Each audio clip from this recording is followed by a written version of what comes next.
Shalom, everyone, and welcome to Coffee and Connection Week 178. I'm also happy to see you. Thank you for the positive comments. Good to be back here. And, this topic that I want to talk about this week is so important because it comes up all the time. It comes up in emails that I get from women, it comes up even in my mastery programs and with my private clients. It's something that I hear a lot, especially when I'm talking about the importance of acknowledging your desires and asking yourself, what do I want, and how important that is. A lot of times what I hear from women afterwards is, well, sometimes acknowledging my desires is just too painful. Sometimes when I think about what it is that I want, then I end up being very sad, or I have all these emotions that come up because I know that it's not possible or because I don't have it right now. And it can create a lot of pain rather than, rather than creating inspiration or rather than helping me move forward. So I want to start out by talking about why this topic is so important to deal with, because the truth is that it is really important to be aware of our desires. It is really important to acknowledge what we want. And the reason for that may seem a little bit like woo woo out there, but it's actually very real. It's very rooted in Jewish sources. It's a very important concept, which is that we have that whatever our mind is focused on is what we're going to see most of. It's what we're going to live into. It's what we're going to be creating, because our actions follow our thoughts. Our words follow our thoughts. Even our thoughts follow our thoughts, right? And so whatever we're thinking about, whatever we're focused on is what we're going to see. It's how we're going to make decisions. It's how we're going to um view the world. If we're focused on what we don't want, if we're focused on our fears, if we're focused on what's not working, if we're focused on what other people need to do, if we're focused on where we're not good enough, then that's what we're going to see. That's what we're going to see evidence of. That's what we're going to act on. That's how our brain is going to make decisions about what to do and how to move forward. And no, I didn't go to Mada today. I hurt my finger, and my daughter, who's doing Shrut Lumi in Mada, was like, I have a band-aid because we couldn't find any band-aid. So I get this cool Mada yellow band-aid. So that's why you can see my bright yellow Mada band-aid. Okay. But thank God. I hope that it will give me extra healing, especially because she was here to take care of me and just give me a band-aid. But anyways, so it is very important to focus on, like, to acknowledge that what we focus on is what we're going to give energy to. Not just like an energy like in the air. No, really where what our actions are going to follow. And when we think about what we want to create, then we can actually like move forward in creating that. It's my module 1. It's all about setting the intention. I have such a powerful exercise that I do with my clients right off the bat so that you actually feel like you can step into creating what you want instead of feeling stuck in what's happening. Instead of waiting for others to fix it for you, you get to start to create what you want to create. You get to start to build the relationship you want to build, the home you want to build, the life you want to build. So much of it is in your hands. And in order to do that, you have to know what it is that you want. Very often also I speak to women where they say, I don't even, like, I ask them, what do you want? What's your desire? What is it that you want to move forward towards? And they're like, I don't know. I don't know. Well, if you don't know what you want, not only is it going to be very difficult to get there, but it's also going to be very difficult to feel any drive or motivation to take the steps to get there, right? Very often, no, I'm going to say always, creating a different reality than where you are today is going to necessitate change. It's going to necessitate some action, some work, some effort, some type of investment of time, money, energy. Change, all of those things are scary. Change itself is scary to the brain. Change in itself is terrifying because our brain likes, wants to do what it knows. It's trying to keep us safe. And anything different than what we know is scary. So to if we don't know where we want to go and why we want to go there, creating any change is going to overwhelm us, and it's always going to feel like it's not worth it. It's not going to be worth it to put in that effort, to put in that time, to put in that money, to put in that energy, whatever it is that's going to create the change that's going to actually create the change that we want to create. We'll be too scared of what we actually want because we're not clear on what it is that we want and why it is we want to get there.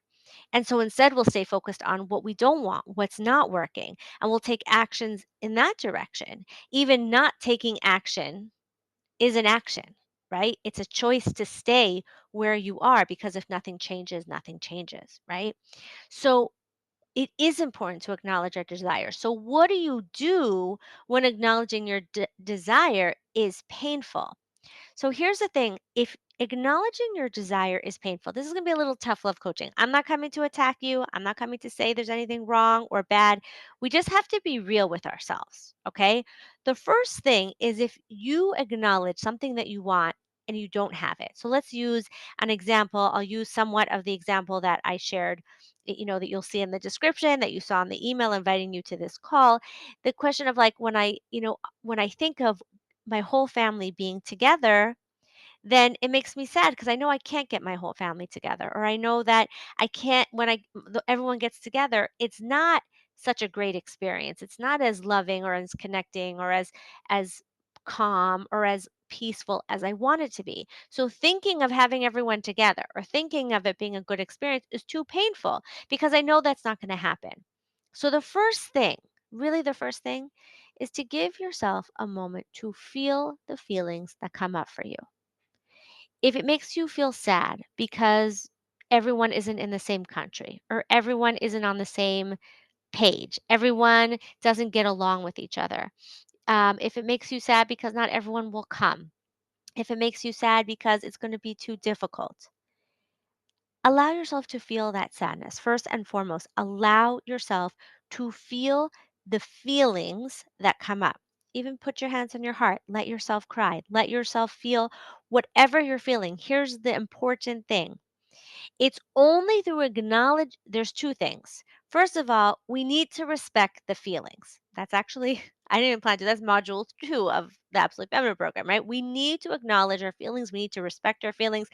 Otherwise, they're just going to keep pestering us. They're going to sit there like that, child saying like, "Don't ignore me," and we're not going to be able to get anywhere past them, right? We're going to stay stuck in them if we don't acknowledge them. That's the irony. We often try to ignore them in the hope that they'll go away, but it actually is by ignoring them is how we stay stuck in them. So you want to acknowledge them. And once you acknowledge them, this is the second part, it's actually going to give you insight into what's actually going on inside your brain. What stories and fears and issues are going on. Are you feeling sad? Are you feeling angry? Are you feeling resentful? Are you feeling frustrated? Are you feeling overwhelmed? Like, what are you feeling? It's when you acknowledge what you're feeling, then you can deal with the feelings underneath it. But only if you acknowledge what those feelings are. You don't push them away. You don't ignore them. You don't shame yourself for having them. You don't say, oh, that I shouldn't feel that way. That's how you feel. So acknowledge how you feel. It's not, oh, that's how I feel, so that's it. It's if I acknowledge how I feel, then I can deal with the thoughts that are actually creating those feelings. Our feelings are created by our thoughts. Now, very often we jump to our thoughts to rewrite our feelings, but you can't change your thoughts if number one, you don't know what they are, and number two, you haven't respected the feelings. Okay. That's why we want to start with acknowledging our feelings so that we give them the respect that is important to give them. And, not, I talk about our feelings like they're people, but sometimes that's how they feel inside of us. And that's how we can relate to this idea we can understand it. And number two, they give us insight into what's actually going on inside of our minds. And once we're have that insight into what's going on inside of our mind, we can work it through. So I'm just going to say that very often when we're feeling mad or angry or frustrated or resentful or any of the negative feelings beyond sadness that come up when we don't have our desires met, usually 90 something percent of the time, there's a should over there. I should have this. He should do that. It should be this way. I shouldn't have. There's some should over there that points to either an entitlement or a resistance.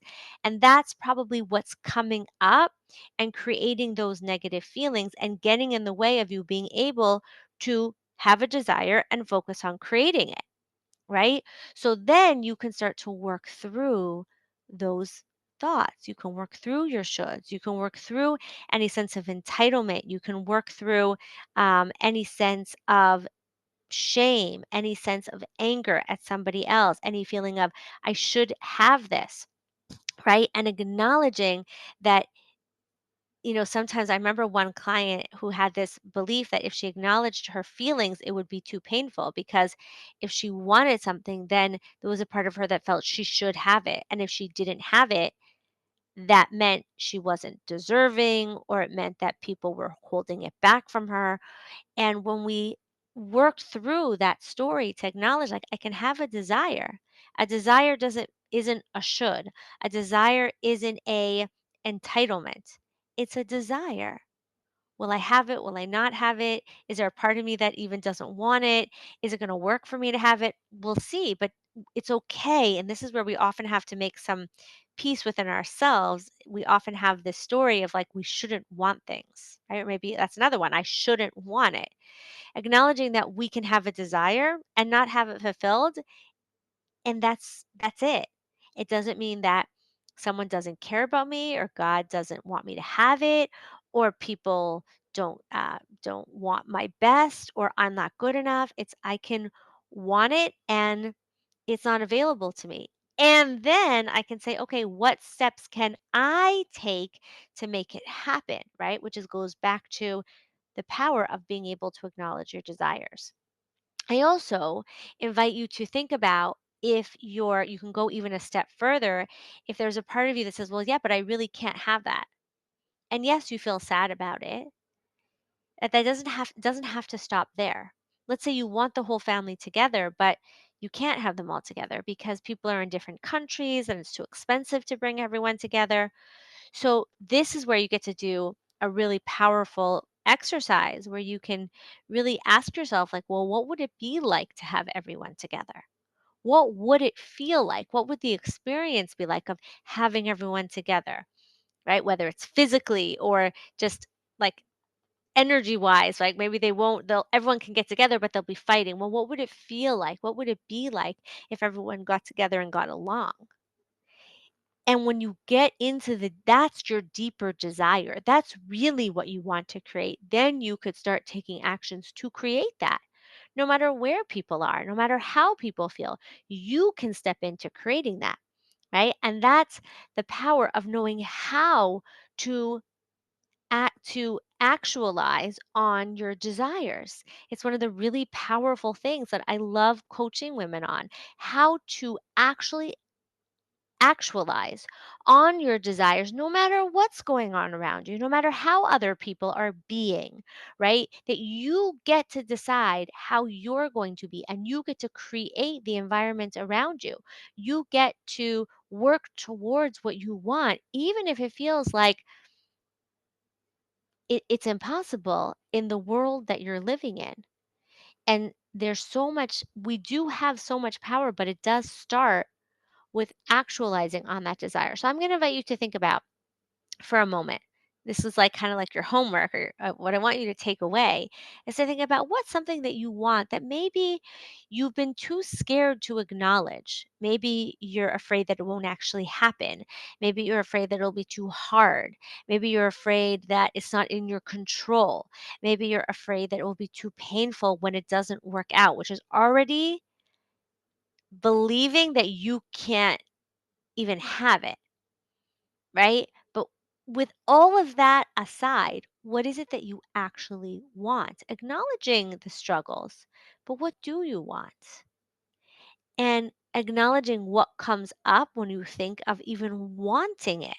Because those are actually obstacles towards getting there that you can work through, that you can have a breakthrough in, that as much as they're stopping you from even acknowledging your desires, they're probably showing up all over your life and getting in the way. And that's something that you can work through so that it doesn't stop you anymore and you can actually start to work towards what it is that you most want.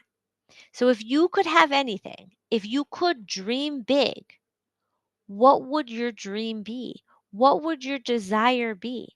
That's the first question. What do I actually want? Number two, what would be possible if I had that? What difference would that make for me? And then when you really see clearly number one and number two, then you could start to ask yourself, okay, so what do I need to be able to make that happen? And all the stories that come up in your brain of why you can't have it, that might be like all the fears and beliefs and limitations that might be coming up for you, write those down as actually what you need to overcome to create the desire. And then you can ask on that, okay, and what would be possible if I overcame that? And what steps can I take to create that? And no matter what comes up, keep asking yourself those questions. Does that make sense? It's very, very powerful. And the more we're clear on what it is we want to create, then we actually do start to figure out and problem solve and acknowledge and see possibilities of making it happen that we may have never seen possible. Whenever women want to work with me or join one of my coaching programs, I always invite them to first ask themselves the question, why do I want to do this? What difference do I think this is going to make to my life? Right? And to really write down a lot of things like, why do you want to do this? Even, when they say, like, well, how should I share this with my husband? Like, well, first you need to know for yourself why you want to do this. What difference will it make for you? And then once you have clearly on paper why you want to do this, and you've written down all the differences will make for you, for your marriage, for your family, for your home, for your health, for your happiness, for your spiritual life, for everything that you know it will make possible, then the thought of how can I do this? And how to communicate it to my husband and how to move forward actually starts to become clearer, right? Because when your brain is so clear on the difference it's going to make, then it becomes so much easier to start thinking of how to make it happen, because again, it takes your brain from the fears and from what's not working into the realm of what do you want and why you want it and the difference it will make. Then your brain is thinking about creating the desire instead of staying in the fear, which is the more comfortable thing, which is when your brain goes, I don't know what to do. I don't know how I can make this happen. I don't know what to say. I don't know if it's possible. And that's the power of shifting to the desire, right? So I really invite you to ask yourself those questions so you yourself can start working towards what it is that you want to create. And rather than staying away, shying away from, resisting even acknowledging what you want because it's too painful, you can acknowledge that it may sometimes be somewhat painful, but it's only through acknowledging what we want that we can even move forward to creating it. Right? If we ever sit there, if you've ever had the experience of sitting there going, I want something yummy, but I just don't know what I want. Or I want to go out, but I just don't know where I want to go. You know how frustrating that experience is, right? You just maybe just sit there on the couch, or you get in your car and you just sit there, or you stand in front of the fridge with the door open, like, huh, right? And you even if you start driving somewhere or going somewhere or you start eating, like it doesn't fulfill you, so then you just go to the next thing, and then you're eating the next thing, and the next why? Why? Because you never stop to actually acknowledge, "What is it that I want? What is it that I wanna eat? What will make me feel fulfilled?" Maybe I'm not even hungry. Maybe I need a hug, or maybe I need a drink, or maybe I need to call a friend, or maybe I need to go to sleep, or maybe I need to make myself an actual meal instead of snacking on things. Like, when we take the time to get really clear on what we actually want, that's how we can create the experiences that are actually going to fulfill us instead of staying stuck in experiences that are really not what we want to create.